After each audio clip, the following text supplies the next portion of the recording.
You mentioned an hour and a half long game, but also like we've seen much quicker Mongol games against Delhi for Kasva because he was able to oust Beastie pretty quickly in that third game yesterday. Still a sore wound for Beastie. Let's see if Kasva can inflict a similar wound to PuppyPaw with the same matchup on the same map. And look at that starting spot over here for Kasva. If you would rate Mongol starts on a scale of 1 to 10, you would probably call this 11. Goldmine right next to the town center, of course close to the forest. The Ovo is very, very close, which helps as well. But you even have a patch of deer at the back of your base. Sure thing, you're not really using that if you're Mongols, but then again, are you really not using it at this stage? Like, you could justify using one scout to push it close to your town center, because one of the things that could happen if the Mongol players are going for a tower rush is that if they can't find sufficient amount of sheep, they'll be limited on food because they can't really invest into pastures. And having a hunt so close to your town center allows you to push in the hunt, and you're going to have a very reasonable and sustainable amount of food for a long, long time. And that means that you don't have to commit to pastures that soon. Yeah, well, he can if he wants to, the Uber being so close by. Honestly, if I had to rate Kasva's Mongol spawn out of 10, I'd probably give it a god yam. Because everything is beautiful here. I mean, the Uvu close by, you can use it aggressively or economically. The gold touching your TC, the wood as well. And as you mentioned, that deer that you can easily shove in, like everything is looking beautiful and crispy. And that's important for Kasva because if he wants a quick one here, if he wants to play this the way we know he's going to, he needs that sort of condensed beneficial spawn. And off the back of that, it'll be early into the racks and early into the outposts for the Mongol player. And you talked about this one in the previous set, that when you are playing against a Delhi, you, like right now in the current state of Delhi, you have to play very aggressive at the beginning of the game, because once they start moving out for the sacred sites, once they start building up their Fuel Age army, it might already be too late. And now Kasva, with the Tower Rush, he has that opportunity to deny the gold from the Delhi player at the beginning, before the Delhi player can get to those scholars. And if you can succeed doing that, you can limit the amount of scholars accessible for the Delhi player, and that way you can slow down him researching the Sanctity upgrade, and that is going to be a snowball. Look at that! PuppyPaw forgot to click the upgrades! Oh my goodness, that's a disaster! That's a sin. That's a crime. Right, now I'm not against doing that, but maybe this animal needs a shot collar on him, all right, to teach him right from wrong, because this puppy, well, this is the equivalent of taking a dump on the rug in the living room. Like, you can't do this, Lidakor. Like, he still hasn't researched. Like, it's still he might have lost the game. Like, I don't want to sound like a guy that calls GG early. That's one of the things that casters are trying their best to avoid to. But this might be such a severe issue for him, especially because he won't notice this. Because why would you notice this? Think about the set that we cast last week with Beastie. I just want to go back on that for a second. Yeah, go for it. Beastie forgot about the eco upgrades. The only time that you check for them is the next age, when you go back to that building once again to click the new upgrades. So there's a chance that PuppyPaw won't notice this until reaching Feudal, and without that upgrade, the Delhi is just not good. Especially considering that you need to grab that upgrade and then need to grab Sanctity just when your gold mine is pressured. This might be game over already, because PuppyPaw is going to be set back so much. Now, if anyone's saying you don't get efficient production until later, maybe in your games, but not in the you need it. You need that option. You never know what's coming at you, and you want to have that flexibility to up your aggression in the midfield and do so efficiently. But like, no efficient production being researched, no party either. Oh god, and he's not even building up that fast into Tech 2. So by the time he notices, we're going to be at what, 5 minutes? 5 minutes before you even start your first research as the Delhi. Whoa. And the thing is that it has a snowball effect, because I know that some people might be, listening to me and saying, wait, it's not GG, there is recovery arc. I'm not saying that, he has 0% chance. I still think that he has like 1% chance, but Delhi is all about snowballing things. Use efficient production to capture sacred sites, capture sacred sites to get to castle, go for elephants, drop the keep. Now you see you are seeing him clicking it, but too late. Because efficient production is gone, he won't have the numbers to capture the sacred sites with, or at least it's gonna be severely delayed. Severely delayed sacred sites means that his build-up is gonna be much slower, and we know how Mongols love to play this matchup. They love to play with that Dark Age rush into fast castle style approach, and honestly the only saving grace here for PuppyPaw would be that Kasva would never in his life imagine that Puppy makes a mistake like this. Like, seriously, Kasva's going to be playing this game as if he's playing against the Delhi with efficient production. He's going to respect the Delhi's ability to flood him with units. This being said, never in his life would he imagine that PuppyPaw is still missing that upgrade. A situation where, you know, it's pivotal to your success, the religious element of the deli. Right now, like, it feels like you need to get religious in real life. Maybe you need to make a prayer to the big man upstairs and ask him if he can, I don't know, cause a tree to fall on someone else's power line, because it's very hard to see a way back into it when you're this far behind. The deli timings, remember what I highlighted earlier, where the way you usually shut the Civ down is if you block them off the goal for 2 or 3 minutes. Well, that's like almost 3 minutes extra, and it's not related to Core is going crazy. Core is going crazy. Not a single upgrade being researched. He reaches feudal age. Wait, a sec. Is this Core doing the observer, or did we get Salami in again? He's on it. He's on everything right now. He's losing his mind.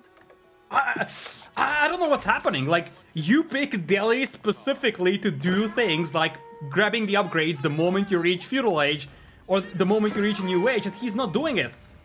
I don't know what's happening to PuppyPaw here, because even though he doesn't play a ton of Delhi, like, this is a mistake that you would never make. It feels like, you know, he lost the concentration for a brief moment, but now he's in serious trouble because this tower rush from Kasva was dangerous in the beginning, but when you're completely missing out on every single feature that the Delhi has, it's even worse. Like, we're very far away. Okay, at least we have a blacksmith.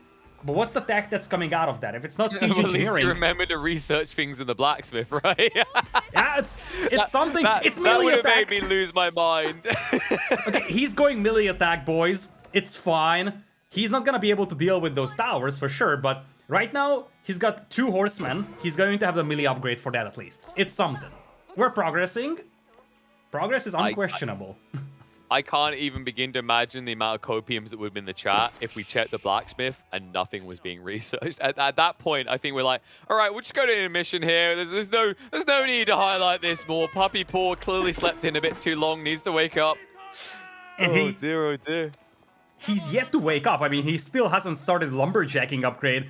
And, you know, casters always have to be careful about criticizing players, because one of the famous quotes that I always like to refer to Beast about is that he always says that pro players do things for a reason. Like, casters shouldn't question their intentions because there's a game plan behind this. But there is no game plan behind that. Like, missing those upgrades, which are completely free, by the way, so there is absolutely no reason on this planet not to click them, which is essentially the fundamental way of how you play the civilization, is a severe issue here from PuppyPaw and could easily cost him game number 2. I think you're wrong, Lidakor. I think there's a play, like, so he's playing the wider meta instead of playing the one game. Like, he realizes that he's on stream right now. Everyone's watching. He's like, well, if I mess up my deli every time I go up against people in the following weeks, they're not going to think my deli is very threatening.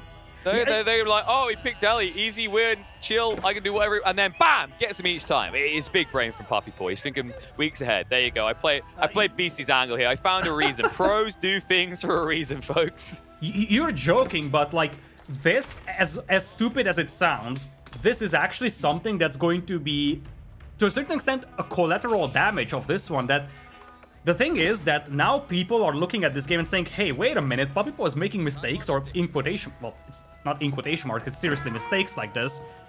But the result of this one is going to be that pro players might have a lower tendency to ban this civilization away from PuppyPaw next time, because they're watching this game and saying, okay, there's a chance he makes a mistake like this one, although after this game he should never again make such a mistake, because it's, like, everybody's gonna talk about this, but it actually may reduce in the further weeks the chances of the enemies banning Delhi away from him.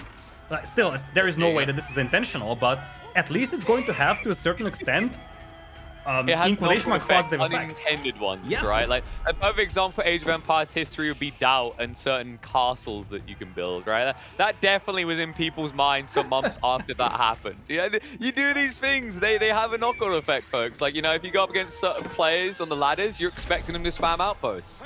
Other players, you're expecting them to rush Imperial. If you go up against BC, you're never expecting a Mine Work Palace. Maybe one day, in a critical game, he'll pull that out and we'll all be shocked. That's something to keep in mind. But right now, the shock and all coming in from Kasva as he's raiding in, just trying to block PuppyPaw out a little bit. PuppyPaw, who was looking to wall in that sacred site and is finally moving out to capture the first one at the 10-minute mark. And as I said, the saving grace here to a certain extent for PuppyPaw is that Kasva has no idea about his opponent missing all those upgrades. So Kasva is playing this game as if he was up against efficient production. You could see that he was going heavy on the horseman, he was going heavy on the spearman, because he was conscious about the fact that with efficient production, you would have a ton of army on the battlefield for Puppy, so you need a lot of army to match it. he is yet to figure out that, you know, efficient production wasn't in for a long time, and the eco upgrades are still not in here for PuppyPaw. Surprising moves from him, that's for sure, especially because this is a civilization that he loves to play with. I think, correct me if I'm wrong, but he took down Beastie in Golden League with this civilization once.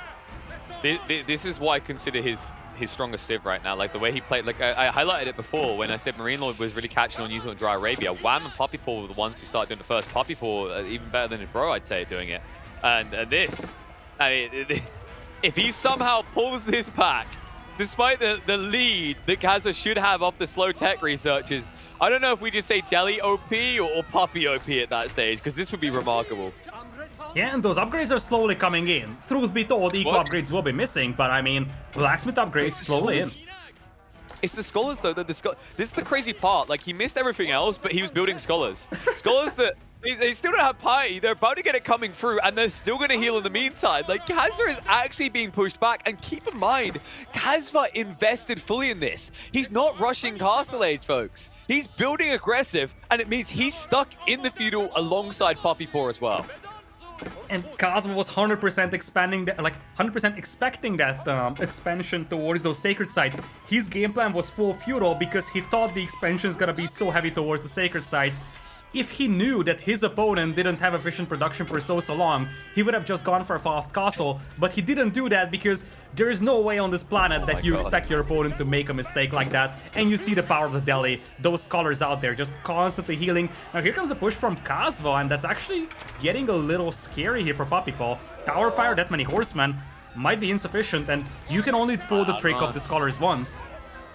But the key is how long can you pull it? It's not if you can go once, how long can you last right now? Scholars, some of them going down, still 6 in the field, one has to run out here. More towers trying to go up from Kasva, but he's going to be blocked by one horseman and a few archers now arriving. And I gotta say, Kasva's numbers are starting to shrink fast here. There's barely any horsemen left in the field, there's barely anything to back them up. That double production that just came through, everything that just came through is back at base. So this front line is going to fold, and after that, he might end up losing the outpost. And a consequence of you going for Dark Age aggression is that you're not necessarily set up that well with the food eco. That's the reason why oftentimes after a Dark Age aggression you see Mongols going into Castle, because you need some sort of eco boost, an injection of power into your economy. That is, in that case, yielded by the step redoubt and your ability to pick up relics. But because Kasva is going Dark Age aggression into Feudal Age push, his eco is not set up well for that. Lidakor, PuppyPaw is going to get castle first. Look at his resources right now. He's not full investing. He's just getting rid of the outpost and going up. Kasva's now hard stuck, and you even saw the scholar out there waiting. He's like, just come on, boys. Tech up fast. I want that infinite gold. Also, I'm heavily injured and don't want to get killed by Mongols, because there is 10 horsemen prowling around the field right now for Kasva. He continues to go all in, and this is the remarkable thing about Kasva. This is the thing I've witnessed in the last 2 weeks. And he has great success with this. He doubles down when the going gets tough. When his strategy starts to fall apart, he invests everything into it to try and make it succeed. But is it going to be sufficient? As you said, PuppyPaw going into Castle Age over here, the ridiculousness of the Delhi out here, he's still lacking the eco upgrades. You see, he's not upgrading technologies on the blacksmith now. He just randomly, he didn't even click all the upgrades. He clicked 2 of them, and then he was like, okay, it's enough for me. And he's still going to be the player that's faster into the Castle Age. I feel like, you know, devs should look at this game for sure here, because there are some things to assess with the Delhi early, and like this first 15-20 minutes of the Delhi, I think it's becoming evident after this. I think PuppyPaw was just like, oh wait, what's that? Mongols are playing feudal only? Oh, okay, I've got to handicap myself here. It's only fair. I'm playing as the Delhi. And I can't believe after all that, he's going to be crawling up now. House of Learning. And look at Kasva's resource bank. He really was all in. He's only now getting wheelbarrow as well. This is a disaster for Kasva.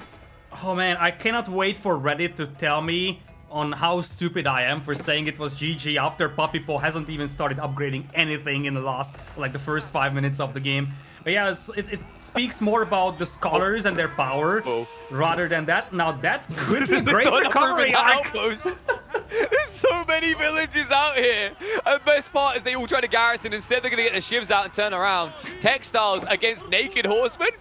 Yeah, good luck with that. Oh my, you know what this is? This is like watching a dog try to attack a lion, right? It's like it's really hungry. I know, dog attack an elephant because an elephant wouldn't want to eat a dog by default. But if you attack it, it's going to beat your ass, which is exactly what happened here and fits perfectly because now that we are up in Castle Age, we might be seeing some Elephanto fun time out of PuppyPaw. Well, given that he doesn't forget to click the button for the elephants. Look, okay, can we just appreciate, like, can we just be fair here, Lidakor? There is a high likelihood that PuppyPaw just has a different technical issue this week. Like before, in the previous tournament, there's giant logs falling those power lines. This time, it might be that certain buttons on his keyboard don't work. Or he just turned off his monitor, or I don't know. Like, wait a minute. Like, you are saying that, but last week PuppyPaw had to forfeit his quarterfinals because he poured some drink on his keyboard and couldn't replace it. Like, maybe he couldn't replace his keyboard the whole week. Working. I'm telling you, the keyboard's still not working. All right, the ED, the energy drink, sogged up into the switches. I've been there, I've done that. It may have been at a tournament, it may have been a keyboard belonging to the tournament organizer. Probably shouldn't have admitted that on stream, but I won't tell you who it was. But it happens. Oh man. I mean, I actually saw yesterday a StarCraft stream which was like mouse only, so no keyboard. Like, PuppyPaw might legit be playing that challenge right now because there's a suspiciously large amount of technologies missing, which is quite surprising because this is not something that I've ever seen at high level from Delhi. Hold up, this gets even better. PuppyPaw is now getting the food gathering rate increase and the wood, but he's not getting the gold. I know Core is still actually just having a seizure at this point. He's just so mad right now. He's like, what the hell is this game? It's still not being researched. Ah, poor Core. Imagine that. You're sitting here day 2, you're not in the top 8, and then you're watching one of the players in the top 4 actually not grabbing those, but... No, Lidakor, it's worse. Describe it correctly here. Poor Core, he's sitting here identifying all these things done wrong by the player who's about to beat the player that beat the player that beat Core. That was a little too complex for my brain. Alright, back to this one. Lancer numbers increasing, but wait a minute. Kasva, he is going up to Castle Age, and things have stabilized a little bit. The only saving grace for Kasva right now is that apparently the attack move hotkey is also missing from PuppyPaw's keyboard because he wasn't really having any intentions to move out towards Castle Space. Also only just has 1 relic, so, you know, slow and steady wins the race. We're slowly grabbing the upgrades. I love how you just take random monastery or mosque upgrades, but you still forget about like half of your key upgrades in the blacksmith and eco. But, well, we're progressing, okay? Progress is unquestionable.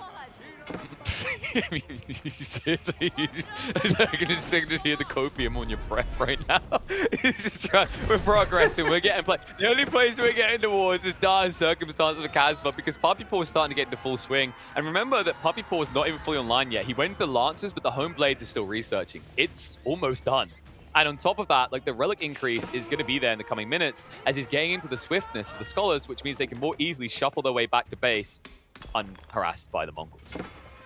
Yeah, as you pointed out, those Lancers is gonna be a strong force for Kasva to deal with, but Kasva is up to Castle Age himself, so he's grabbing the Veteran Horseman upgrade for himself, and one thing that PuppyPaw could be limited on is access to food, because he depleted his nearby berries, and he lost quite a few villagers actually going for those berries. Yeah, look at his food. 54 income per minute. Oh no, he got forced back off the berries. He's finally admitted it. If okay, maybe only... it's time to get some farms, because I need at least half my eco work. Or the food upgrade. it's coming. It just takes time, all right, Lidakor? Especially when you're probably researching on a mill that isn't at home. Wait, please. Actually, please tell me that he's researching. No, it's been too long, right? If he was researching on the mill at home, he's researching the first one. You can see the top of the overlay. He's unfinished with the first one. Is it on the mill at home? That's what I wanted. Or is it on one of these random mills out? In the, it should be the one on home. Is it? Boss champ? I really hope so.